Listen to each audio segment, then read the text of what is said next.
प्राणी अपने कर्मों में बरतते हैं और ज्ञानी अपने स्वरूप में। जैसा जिसकी प्रकृति का दबाव है वैसा ही कार्य करता है, ये स्वयं सिद्ध है। इसमें निराकरण कोई क्या करेगा? यही कारण है कि सभी लोग मेरे मत के अनुसार कर्म में प्रवृत्त नहीं हो पाते।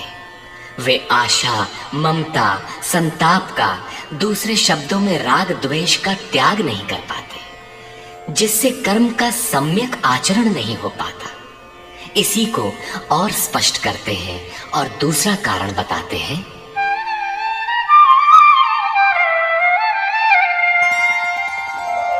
इंद्रियस्येन्द्रियस्यार्थे रागद्वेषौ व्यवस्थितौ तयोर्न वशमागच्छेत् तौ ह्यस्य परिपन्थिनौ। इंद्रिय और इंद्रियों के भोगों में राग और द्वेष स्थित हैं। इन दोनों के वश में नहीं होना चाहिए, क्योंकि इस कल्याण मार्ग में कर्मों से छूट जाने वाली प्रणाली में ये राग और द्वेष दुर्धर्ष शत्रु है, आराधना का अपहरण कर ले जाते हैं। जब शत्रु भीतर है तो बाहर कोई किसी से क्यों लड़ेगा? शत्रु तो इंद्रिय और भोगों के संसर्ग में है, अंतःकरण में है। अतः ये युद्ध भी अंतःकरण का युद्ध है, क्योंकि शरीर ही क्षेत्र है जिसमें सजातीय विजातीय दोनों प्रवृत्तियां, विद्या और अविद्या रहती हैं, जो माया के दो अंग हैं। इन्हीं प्रवृत्तियों का पार पाना, सजातीय प्रवृत्ति को साध कर विजातीय का अंत करना युद्ध है। विजातीय समाप्त होने पर सजातीय का उपयोग समाप्त हो जाता है। स्वरूप का स्पर्श करके सजातीय का भी उसके अंतराल में विलय हो जाना, इस प्रकार प्रकृति का पार पाना युद्ध है, जो ध्यान में ही संभव है। राग द्वेष के शमन में समय लगता है, इसलिए बहुत से साधक क्रिया को छोड़कर सहसा महापुरुष की नकल करने लग जाते हैं। श्री कृष्ण इससे सावधान करते हैं।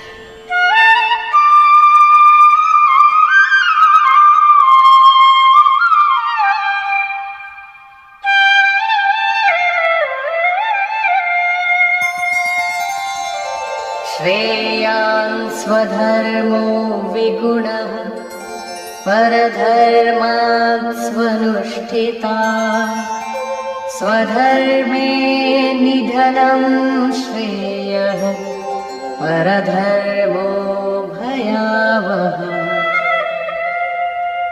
अच्छी प्रकार आचरण किए हुए दूसरे के धर्म से गुण रहित भी अपना धर्म अधिक उत्तम है। स्वभाव से उत्पन्न कर्म में प्रवृत्त होने की क्षमता स्वधर्म है, अतः स्वधर्माचरण में मरना भी परम कल्याणकारक है। अपनी क्षमता के अनुसार कर्म में प्रवृत्त होने से साधक एक न एक दिन पार पा जाता है। जहां से साधन छूटेगा, शरीर मिलने पर वहीं से पुनः प्रारंभ होगा। आत्मा तो मरता नहीं। शरीर अर्थात वस्त्र बदलने से आपके बुद्धि विचार बदल तो नहीं जाते। आगे वालों की तरह स्वांग बनाने से साधक भय को प्राप्त होगा। भय प्रकृति में होता है, परमात्मा में नहीं।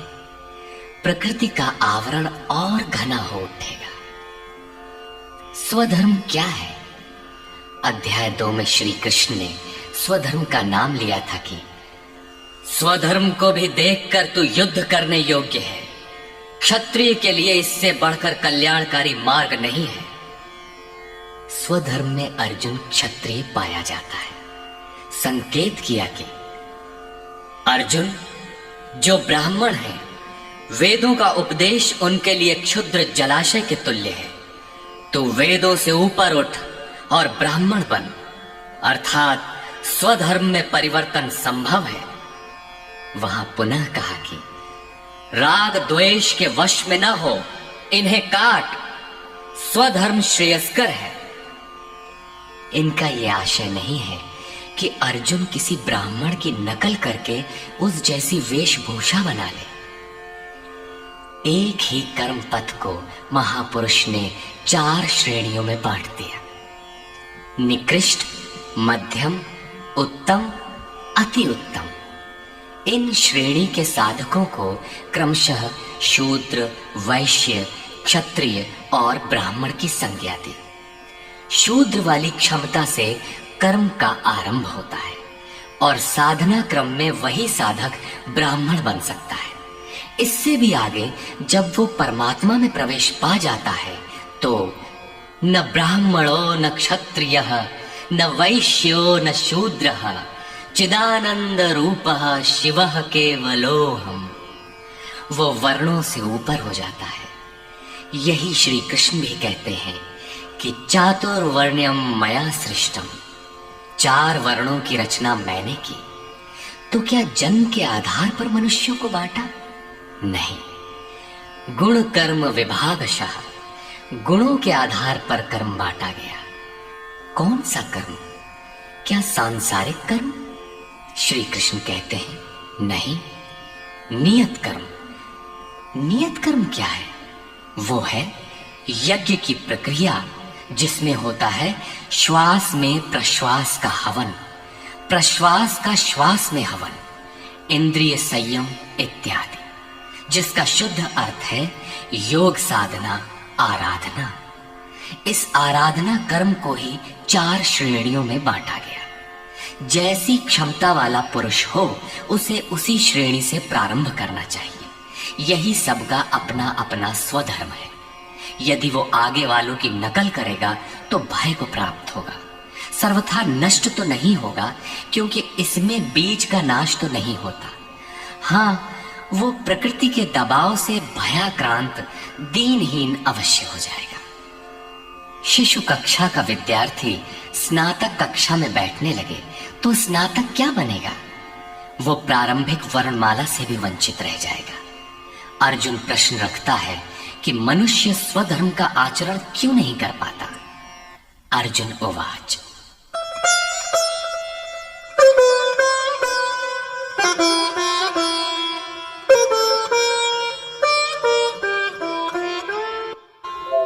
अथ केन प्रयुक्तोऽयं पापं चरति पुरुषः अनिच्छन्नपि वार्ष्णेय बलादिव नियोजितः।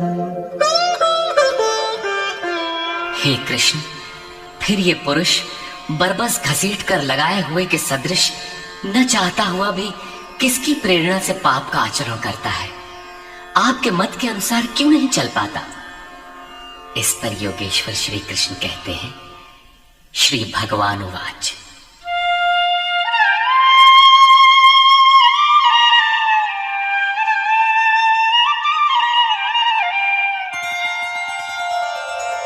काम एष क्रोध एष रजो गुणसमुद्भवः महाशनो महापाप्मा विद्येनमिह वैरिणम्।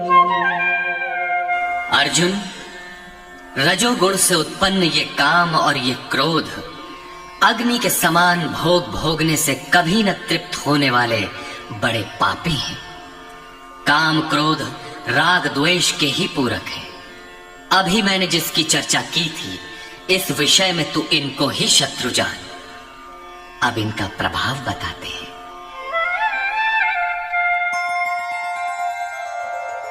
धूमेन व्रियते वह्निः यथादर्शो मलेन च यथोल्बेनावृतो गर्भः तथा तेनेदमावृतम्। जैसे धुएं से अग्नि और मल से दर्पण ढक जाता है, जैसे जेर से गर्भ ढका हुआ है, ठीक वैसे ही काम क्रोधादि विकारों से यह ज्ञान ढका हुआ है। भीगी लकड़ी जलाने पर धुआं ही धुआं होता है। अग्नि रहकर भी लपट का रूप नहीं ले पाता। मल से ढके दर्पण पर जिस प्रकार प्रतिबिंब स्पष्ट नहीं होता, झिल्ली के कारण जिस प्रकार गर्भ ढका रहता है, वैसे ही इन विकारों के रहते परमात्मा का प्रत्यक्ष ज्ञान नहीं होता।